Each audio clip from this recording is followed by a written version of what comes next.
Seja bem-vindo, mais um Comente Bíblia aí.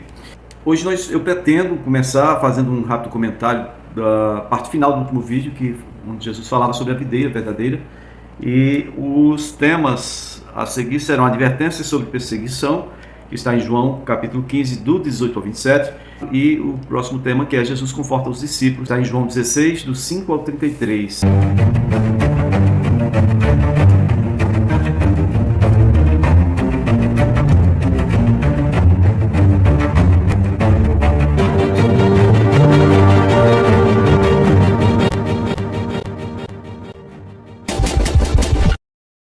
Bom, se você ainda não é inscrito no canal, peço a gentileza de se inscrever aí, deixar o seu like para dar relevância ao vídeo. Por favor, se você puder, consiga mais um inscrito para nós. E se você tem interesse em aprender algo sobre Bíblia ou quer fazer uma leitura bíblica acompanhada, é só procurar aí no primeiro, vamos dizer assim, no primeiro vídeo desse canal. A partir do segundo vídeo, primeiro e segundo vídeo, a gente já começa a explorar a Bíblia em ordem cronológica, e você então vai ter uma visão mais objetiva da mensagem de Deus descrita na Bíblia. Bom, o vídeo de ontem nós paramos falando sobre a videira verdadeira, e eu falei sobre a diferença entre a verdadeira e a falsa.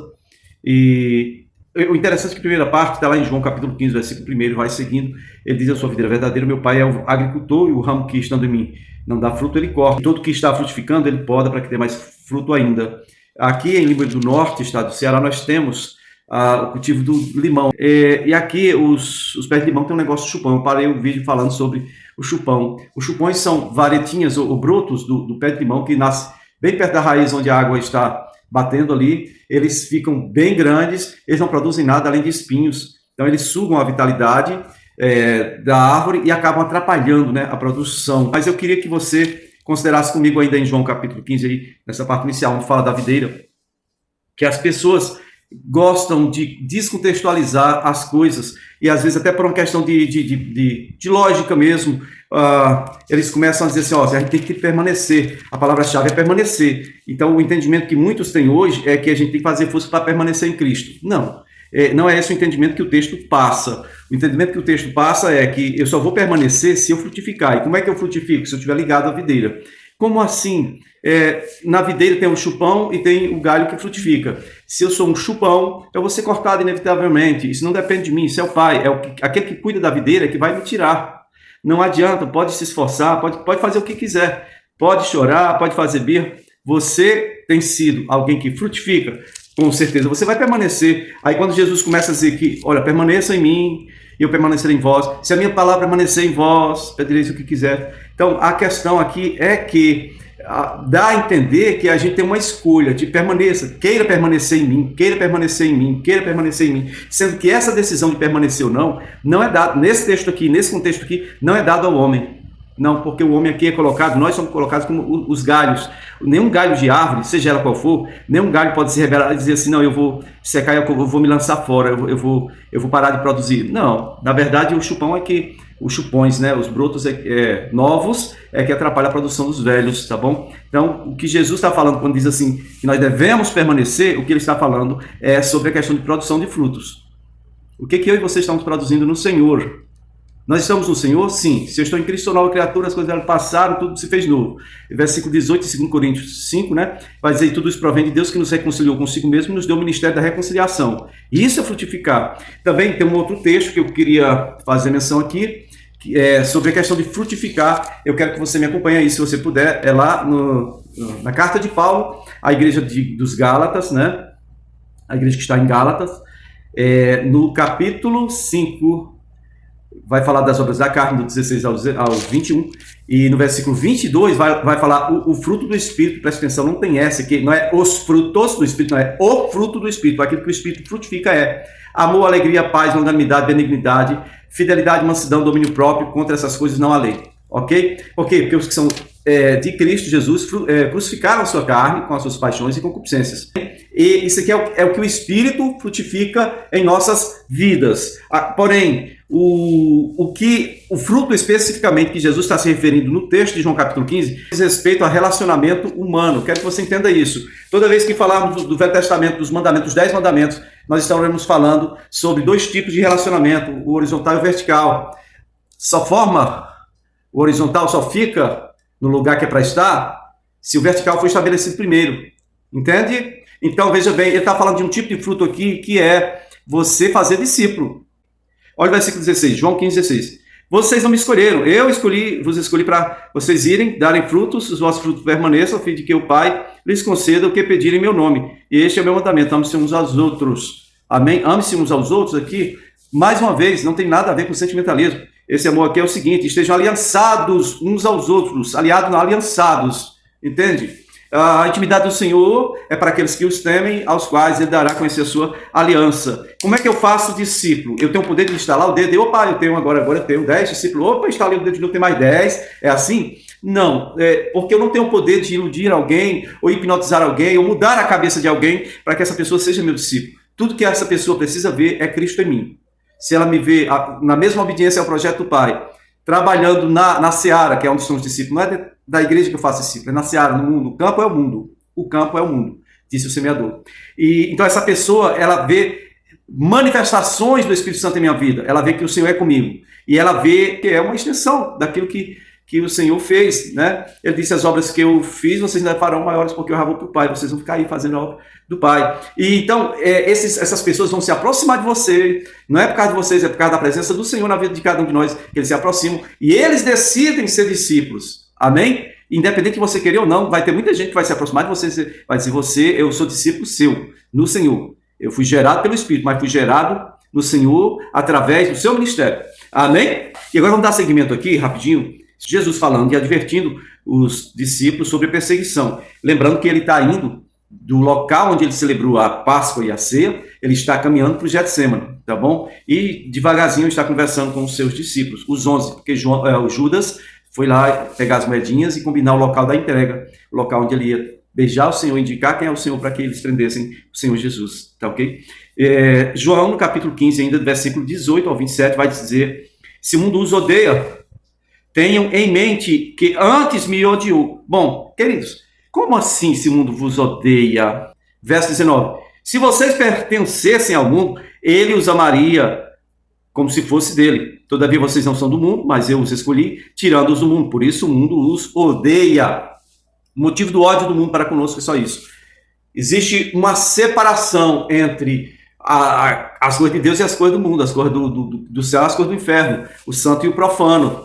Aqueles que têm Deus e aqueles que não têm Deus, ok? E essa separação é muito nítida. Então, a gente não tem poder de mudar isso. Quando diz aqui que o mundo os odeia, eu fico pensando naquela questão do politicamente correto, porque a gente não pode expressar muitas coisas hoje em dia, né? Por exemplo, o ódio. Se você expressar ódio, todo mundo vai tacar uma pedra em você, como se você fosse uma pessoa muito errada, sem se importar com um detalhezinho aí. Quando você expressa, né, você tem a sua liberdade de expressão, mas você se expressa com ódio a respeito de alguém e todo grupo lhe exclui e te mete a pedra, né, você morre na pedrada, tá? Fala mal de você, eles estão correspondendo com um ódio muito maior, porque é o ódio coletivo, mas eles estão certos, parece que é um ódio daqueles que são corretos, o ódio do bem, né? Queridos, se o mundo os odeia, lembre que antes me odiou.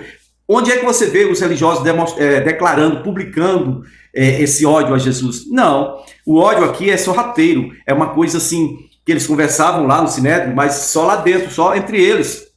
Eles não publicavam isso, porque se eles dissessem publicamente que odiavam Jesus, toda a multidão iria passar a odiá-los. Vocês estão entendendo, não? Então, às vezes, algumas pessoas que andam ainda hoje dentro da vereda, na vereda com a vereda antiga, o mundo odeia.